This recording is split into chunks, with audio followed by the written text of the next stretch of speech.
Welcome, City of Concord and surrounding areas, to Believe It. I'm your host. My name is Dawn Drew.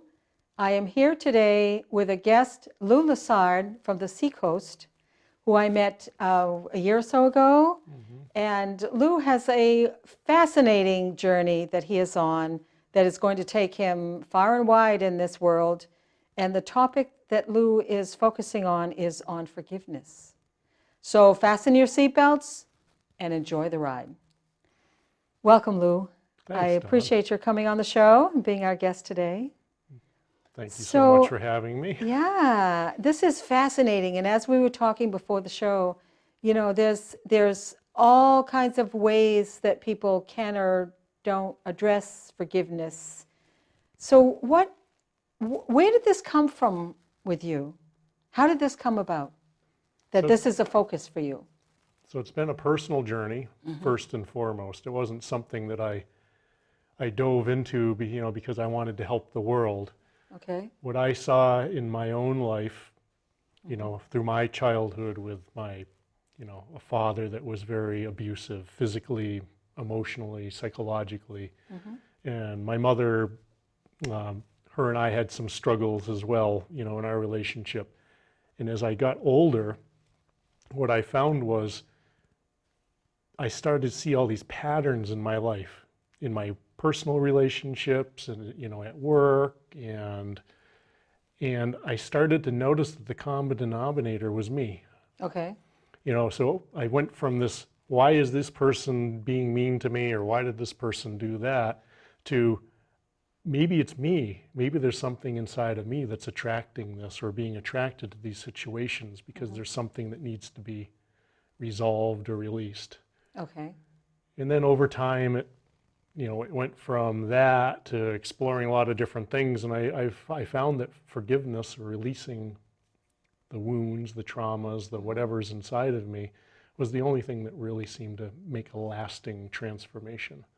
So it actually made sense to you. And when, we talked about this before the show too. How do you forgive? I mean, you have the word forgive, but there's a big difference between knowing forgiveness and that you should forgive, and this, thing that happens every week. People get together and I love you and I forgive you and all this other stuff. And then they go about their life and everything is business as usual, which is a very difficult weekly situation. How did this get so embedded in you? I mean, what was was there a particular process or something that hit on you that made this really predominant in your understanding, or how did this work? Where it really started to take off, as you're asking the question, I'm thinking. I did 3 years of shamanism a few years back. And a big part of that journey, it was doing your own self-work. Okay. It wasn't, the emphasis wasn't on learning all these cool skills or tools.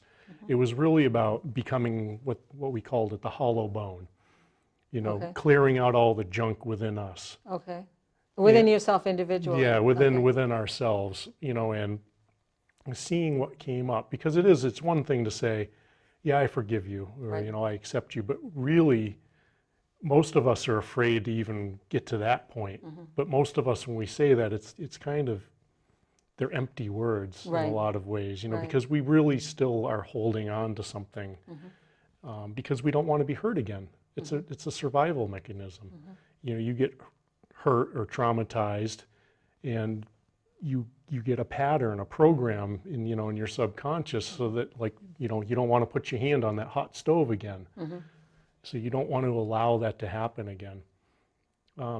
Over time, I learned that there are things that we can do that are very simple to do once we choose to do them. Using prayers or affirmations, which I use a lot now, that are actually really, really effective at releasing the underlying energy that's causing the pain.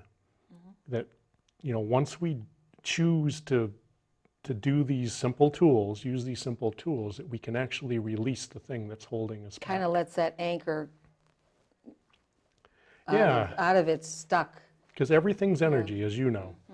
You know, like if I look at my hand under a microscope, you know, this it's not quite as solid as we think. Right, I know, there's all these spaces in between that would go right through your hand, and who knows where. In the end, Who if you knows go down where. far enough, it's just atoms and, you Right. know, and electrons and everything. Everything's in constant motion, just like the plants and the chairs that we sit in. So if we look at things energetically, you know, it's really just releasing the energy behind what it is. And another way I like to look at it that really seems to resonate with people nowadays is all these thought patterns that we have, these anger, you know, like if something happened between us and we had some resentment. These are really like, it's like an app that got downloaded onto our phone, or a program that got downloaded onto our computer. And we got to find a way to erase that, to delete it. Okay. But then to format our hard drive so that it, you know, then there's no residual there anymore. So you're reformatting the hard drive. And did through this discovery process, and there's a couple of things I want to touch on. One of them was the shamanism in the study of that. Did you find that the residual was a buildup of a little of this, a little of that, little of this, little of that, and all of a sudden you've got this massive anchor of something that you want to forgive, or you want to somehow release, get rid of, transform, that is a compiling of a lot of other stuff that's kind of similar to that? Yeah, and it goes beyond that. While we were in shamanism, obviously we talked about our ancestors and our lineage. But since then, I've met people and I've done a lot of work, and I'm really starting to understand more and more that we are a composite of our ancestors. And I spoke about this the other day on Mother's Day to a group of people, how I'm genetically made up of a long line of, you know, like I have a mother and a father. Everybody does, you know, no matter what your belief system is, you know you had a mother and a father. Right. And you have 4 grandparents and 8 great-grandparents and 16 great-great-grandparents, you know, and you keep going back. If you go back 10 generations, just 10 generations, it's over 1,000 people cumulative that make you up. If you go back 20 generations, which is, if an average generation is 25 years, that's roughly 450 to 500 years ago. It's over 1 million people that makes you up. Somehow connected, genetically connected to you as genetically a person. Connected to and you. You bring, do you find that you bring forward all of that compiling of stuff? Absolutely, and science is actually starting to prove it. So science is starting to catch up with a lot of these ancient traditions, you know, whether it's shamanism or the Polynesians, or, you know, there's a lot of traditions that put a very heavy emphasis on ancestors and lineage. But science is starting to prove that our DNA is made up not just of the physical things, you know, what we look like, but there's emotional factors that we inherit from our Emotional factors. the psychological and like wounds and, you know, and all these things, these triggers. I read a book one time. Actually, I interviewed a man that wrote the book, so it was really interesting. And he referenced a study where they had taken rats, and a rat just gave a baby, and they removed the baby from the mother right at birth, so that there was never any nursing, nurturing, or anything like that. Okay, but the rat was born. The rat was born, Okay, and then then it taken was away taken from away. the mother Okay. and the father, so Okay. and then held in isolation. Awful. And of course it grew up and it had all these traumas around separation anxiety and all this stuff. Well, eventually they let that baby rat, once it grew up, back in, and that baby rat got pregnant and had babies. But those babies were kept, the family was kept intact. Those babies had all the same traumatic behaviors that the mother did, even though there was no reason why they should. And then their children had the same wounds. You know, and it tracked from generation to generation because something in the DNA had been switched on as a survival mechanism. And until it gets resolved, somebody in that family line has to resolve it. It just keeps getting passed down and passed down. And think about 1 million people over the last 500 years. How many world wars, how many babies have been lost, how many, we're walking around with a lot of stuff. A lot of stuff, a lot of history of lineage of things that have been in our past. Good and That, bad. and not even our physiology in this lifetime, but just things that have come in through our energy field because of who we're connected to. That, you know, it makes you wonder when people have issues about phobias or about fears, that it's maybe not even their fear. Right. It may be something that they have the capacity, they have the ability to resolve, because they have the gift to be able to do that in this living lifetime. But that came from 500 people ago. Exactly. Wow, that's huge. I'll give you an example of that. So when I was a child, I was not afraid of heights. Okay, When my mother was a child, she was fearless. okay, And there was a certain point in her life okay. where she became deathly afraid of heights. I got into my 30s, and all of a sudden I became very uncomfortable around heights, around, you know, being in, you know, and I have done a lot of work specifically to try to release that thing, you know. Last year, you know, spending time on a ladder certainly helped a lot, but it wasn't just a matter of I forced my way through it because the fear was still there. It was really going in and, you know, again, saying prayers or affirmations to release whatever happened to my ancestors and to let that go, that I started to see a really big shift.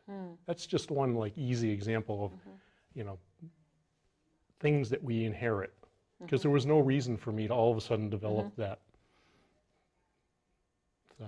So when we recognize something that we need to address, it becomes quite predominant in our energy. And it's like, why am I upset about this, or why does this bother me? You have come to understand through this studying of the shamanism that this is all part of it, and this may well be that you're the answer to all of this past stuff that has been going on. Not necessarily that it's something that even triggered in your lifetime, but the trigger was the past history that somebody needs to address, somebody needs to come to terms with. May I ask, where did you study shamanism? Was it here in the Northeast, or did you go somewhere? It was in, we started out in Andover, Mass, and ended up in Gloucester. Towards the end there. Yeah, okay. Yeah. So shamanism doesn't need to be gone. You don't have to go to Costa Rica or Mexico or something. You can study that here, anywhere, actually. I know there's a lot of Indian cultures that... Yeah, and I mean, shamanism has gotten to be kind of popular. And the one thing that I was really looking for in a program, you know, in the program that I got myself into, was I really wanted it to be high integrity. Right. You know, I didn't want it to be meaningless. I wanted this to be something, didn't mean that this is something I'm going to, you know, do with my life, but I wanted it to be an important part of my journey that's, you know, that was meaningful. Right. And shamanism is basically finding your truth in what it is that is going to ultimately help you to really live a fruitful life by living by your truth. Right. With integrity. Like any healing, any of these new or relatively new energy things, you know, your ability to help others really is mostly dependent on how clear and how much work you've done to clear yourself. Right. So that you can be a clear channel for whatever it is that you're doing. Right. That's my belief. So how did this transpire into this wonderful program that you bring forward? You do a lot of speaking about forgiveness, and it's not really a particular step, method, modality. It's just, I mean, you've come to this clarity, this understanding about it that you're able to share with other people. Yeah, so 2.5, almost 3 years ago, I met a dear friend of mine, Mirabai Devi, Okay. And we did a fair amount of traveling together in that first year. I went with her to Kauai, which was her main home, Okay. and I met a man, Howard Wills, Okay. who lives on Kauai, who really introduced me to, I was very resistant to, like, to me, prayer, I had a lot of baggage around it. Prayer and the word, even the word God. Just because, you know, my childhood, my upbringing, you know, it didn't resonate with me, even though I was always very spiritual. And the magic of what happened in that transformation was, I was already kind of deep into my forgiveness journey, but I was at a point now where I needed to take it to another level. Like, I really needed to see beyond where I was, you know, that forgiveness was just this act of sheer will, and, you know, like, all right, you know, I know you've done something that I think is terrible, but I'm going to let it go, and even though I really want to still be mad at you. And what he really taught me, or he's been teaching me, is just how powerful our thoughts, our words, and our actions are. And, you know, like, one of the things I do when I do a public talk is usually at the beginning now, is I'll have people either stand up or I'll turn around, look at each other in the eyes and say, I love you, or, you know, like, you look nice, or something really nice.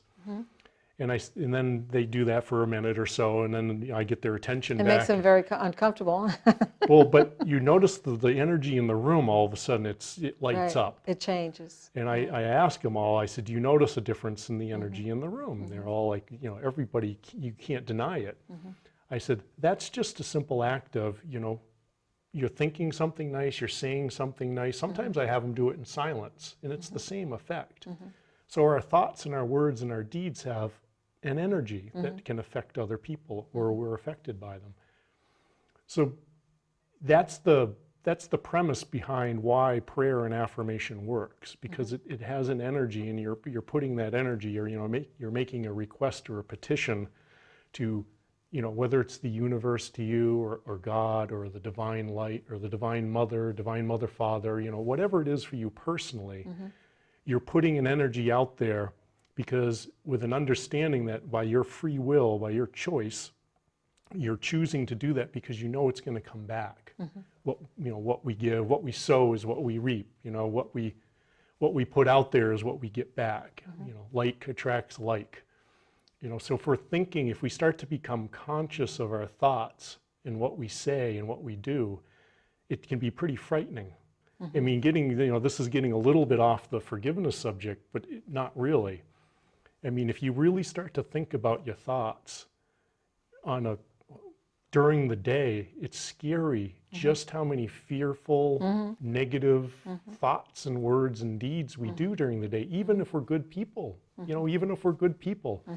Somebody does something to us while we're driving through traffic, road rage. Or, you know, you didn't get the bid you wanted, or you name it, you watch the news, and all of a sudden all these emotions come up, you know, because you see something, you know, on the internet or on the news, you know, it's like, and it's just this constant stream. Our brain is just constantly thinking. It's just constant.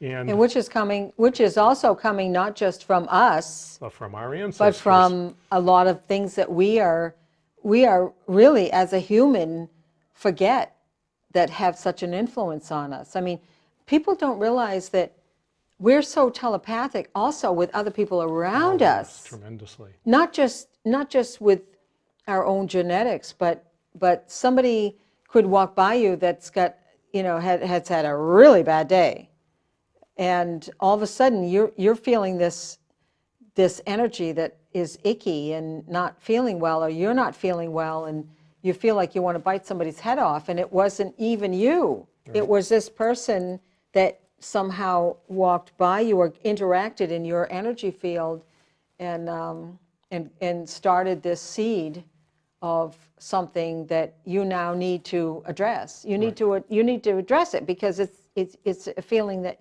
you're feeling. So if it's in you, you got to address it, whether it came from you or not. Right. You have to be able to address that. In a positive way of looking at that, what I find is if there wasn't something inside of us, so if somebody does something or says something or walks by me and I pick up on an energy and it affects me, what I'm trying to do more and more is look at that in a positive way and say, well, if there wasn't something inside of me, it wouldn't stick to me. You know, so something's being shown to me, it's a gift. You know, there's something there that maybe I can work on to let go or start the process. Okay. So we're running out of time. I can't believe we're running out of time. But tell me, Lou, okay, first of all, how can people get a hold of you? You have a website? I do have a website. Okay. It's www.lessard, Lessard.com. Okay. And that's a great way. And there's a email, you can sign up for my email list right there. Or email me, or call. I think I even have my phone number on the website right now. Okay. So say somebody comes into your awareness that is just, you know, has something they want to get rid of, they want to address, but it's like really, really strong. How, in what you teach about forgiveness, and I know it has a lot to do with your conversation in helping people to understand what it's really all about. What it's really all about is you as a person in how can you transform this within yourself. So say, for instance, myself, and you know, we talked, I have a little issue that I'd like to kind of, you know, melt away. So how would you address this? Well, your issue could be, and I'll say this, a lot of the stuff that we can address with forgiveness isn't just about being mad with somebody. A lot of times these things manifest as physical ailments that once we let them go, once we release them, the problem can go away. But it's really, to me, it's about identifying what it is as much as best we can, going through a process of forgiving, and that's something I can step people through, but it's about empowering. It's about taking our power back. Because all of these unforgiven things, unreleased things, as long as we're holding on to them, we're basically a victim to them. We're hostage to them. You know, and depending on how deep it runs, you know, it can turn into, you know, like it's becoming more and more common a belief, like cancer is really repressed anger. You know, a lot of, you know, cancers and disease. Angry. You know, so these are the types of things that forgiveness, that's why I believe it's so transformative. I mean, disease is caused by all these things that we're carrying around, mental, emotional, relationships, you know, work, money, you know, you name it. A lot of these are just patterns that are coming up that need to be worked through and released. And I believe in so there are processes, there are steps. There are steps. You know, unfortunately, I don't think we have time to get into it this particular visit. But yeah. So there are specific protocols or there are many ways to approach it, but there are some that I have found to be absolutely effective. And I really believe, you know, whether we can't guarantee what will happen. Right, but something is happening. Something is going to happen. You know. Wow. So, thank you, Lou Lessard, for coming on the show. Very grateful. From the Seacoast, LouLessard.com. LouLessard.com. LouLessard.com.